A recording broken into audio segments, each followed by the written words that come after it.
अस्सलामुअलैकुम। इस वीडियो में दोस्तों आज हम बात करेंगे सब्ज़ी की फार्मिंग के बारे में।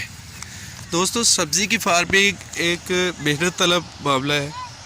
इसके लिए आपको अच्छी खासी केयर और मेहनत की ज़रूरत होती है, लेकिन अगर आप इस बिज़नेस को अडॉप्ट करें तो आप इससे दूसरी फसलों की निस्बत बहुत अच्छी इनकम और रेगुलर बेसिस पे इनकम हासिल कर सकते हैं। आज इस वीडियो में मैं जिस सब्ज़ी के बारे में आपसे बात करने जा रहा हूँ उसका नाम है जी बैगन की सब्ज़ी। अगर आप बैगन फार्मिंग करते हैं तो इससे अगर आप बैगन फार्मिंग को प्रॉपर फार्मिंग के तौर पे लेते हैं और इसका कोई 1 या 2 एकड़ आप लगाते हैं तो आप इससे अच्छा खासा लाखों में प्रॉफिट कमा सकते हैं। तो आज इस वीडियो में हम आपसे कंप्लीट डिटेल में बात करेंगे कि बैगन फार्मिंग जो है उसके लिए कौन कौन सी चीज़ें ज़रूरत है और कौन कौन सी केयर और क्या तो दोस्तों बैगन फार्मिंग के बारे में अगर ये जो आपको अभी खेत नज़र आ रहा है ये बेसिकली है हाइब्रिड बैगन। अगर आप देसी बैगन जो है प्लांट्स पौधे लगाए तो एक तो उनका साइज़ बहुत ज़्यादा होता है और उस पर बीमारी का बहुत ज़्यादा अटैक होता है। लेकिन अगर जो आप अभी वीडियो में देख रहे हैं ये है जी हाइब्रिड बैगन, और इसका सीन ये है कि जी ये बहुत ही छोटे पौधे से फल देना शुरू कर देता है और इसका पौधा बहुत ज़्यादा बड़ा नहीं होता और ये नॉर्मल साइज़ का रहता है। इस चीज़ में एक तो ये फल बहुत अच्छा देता है और छोटे पौधे से देना शुरू कर देता है, और सेकेंडली इसकी जो है कोई ऐसी केयर जो देसी की केयर बहुत ज़्यादा है।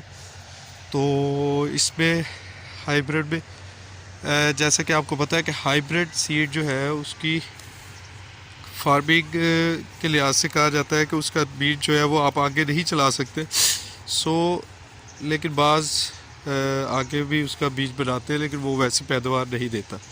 तो आपको मैं अगर तो आप इसका सीड खुद परचेज़ करके किसी अच्छी कंपनी का लगाए तो बहुत ही वेल एंड गुड है, और अगर आप कोशिश करें कि इसकी पनीरी आप खुद लगाएं।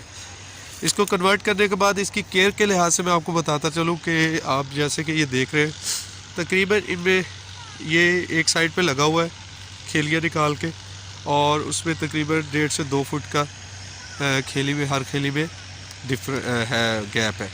इतना गैप लाजमी रखें, एक तो इससे आपको तोड़ने में फल मुनासिब रहेगा और दूसरा इसमें बीमारी से भी इसका तदारक रहेगा। तो इसको लगाने के बाद इसकी कोई ऐसी केयर की ज़रूरत नहीं है। लगाने के लिए इसको मेरा ज़मीन बहुत वेल एंड गुड है, जो कि बहुत अच्छी ज़मीन शुमार होती है और उसी में इसको लगाना चाहिए। तो लगाने के बाद इसको पानी का मैं आपको बताता चलूँ, जहाँ तक पानी का है इसको पानी की ऐसी ज़रूरत नहीं होती। तकरीबन 2 हफ्ते बाद 15 दिन बाद इसको पानी देना चाहिए, तो ये अपनी उससे खुराक पूरी कर लेता है। और सेकेंडली मैं आपको बताता चलूँ कि इसको जो खाद है वो आपने कोशिश करनी है कि हर 2 हफ्ते बाद इसको यूरिया या फॉस्फेट, यूरिया तो आपने इसको बिल्कुल नहीं देनी, क्योंकि आप इसको जितनी यूरिया देंगे उससे एक तो इसकी बढ़ोतरी बहुत तेज़ हो जाती है, जिससे इस पर जो सुंडी वगैरह का अटैक वो बहुत ज़्यादा हो जाता है। तो यूरिया आपने इसको बिल्कुल नहीं देनी। हाँ, DAP आप इसको 2 हफ्तों बाद हल्की DAP देनी है।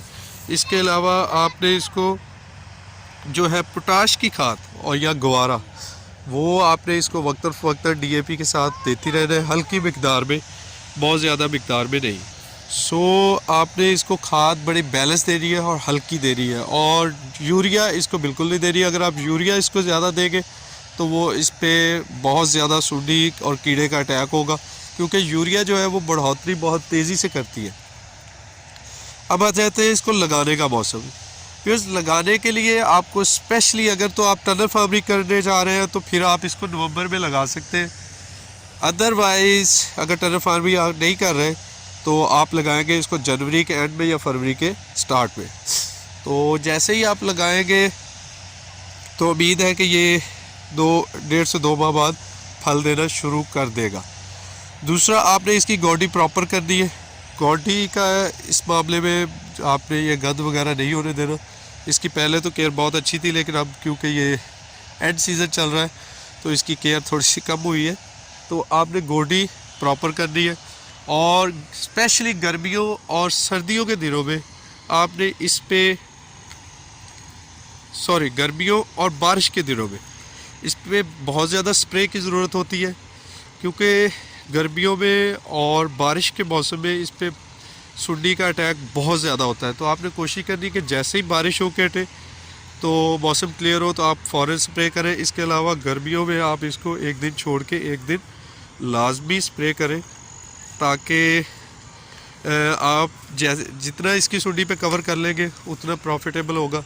क्योंकि ज़्यादा सुंडी का अगर अटैक करेंगे तो वो सारे बैंगन के जो फसल है उसको मुतासर हो सकता है। खाद के बारे में बात हो गई, पानी के बारे में बात हो गई, लगाना किस मौसम में है इस पे भी बात हो गई।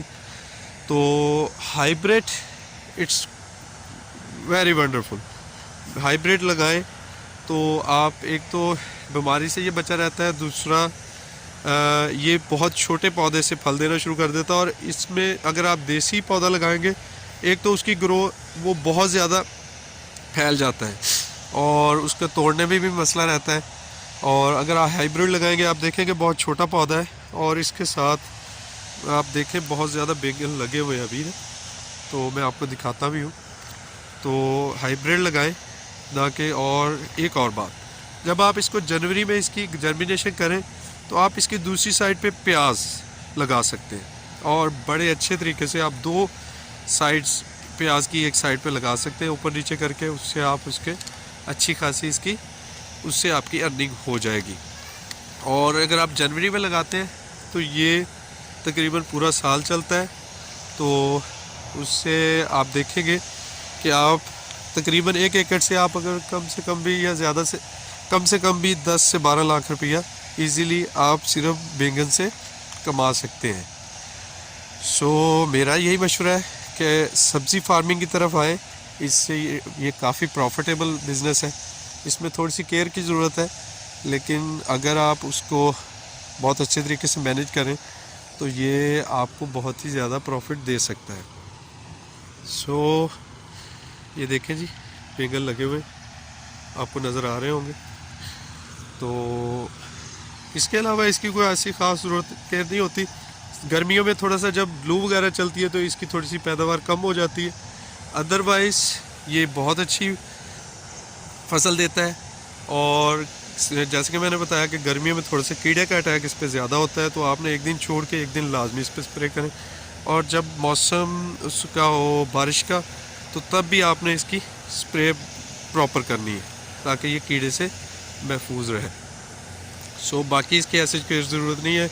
तो आप तकरीबन 1 एकड़ से, जैसे कि मैंने बताया कि 8-10 लाख रुपये से ज़्यादा इसका कमा सकते हैं, और ये साल से ऊपर ये फसल चल जाती है। उम्मीद है आपको आज ये आइडिया जो बिज़नेस पॉइंट ऑफ व्यू से पसंद आया होगा। इसको लाजमी ट्राई करें। तो इंशाल्लाह नेक्स्ट वीडियो में एक और आइडिया के साथ इंशाल्लाह आपसे मुलाकात होगी। अगर आपको ने मेरा चैनल अभी तक सब्सक्राइब नहीं किया तो सब्सक्राइब कर लें और बेल आइकॉन पे लाजमी क्लिक कर दें, ताकि मेरी नेक्स्ट आने वाली वीडियो का नोटिफिकेशन आपको मसूल हो जाए और आप उससे मुस्तफ़ीद हो सके। दुआ में याद रखिएगा। इंशाल्लाह नेक्स्ट वीडियो में फिर मुलाकात होगी। अल्लाह हाफिज़।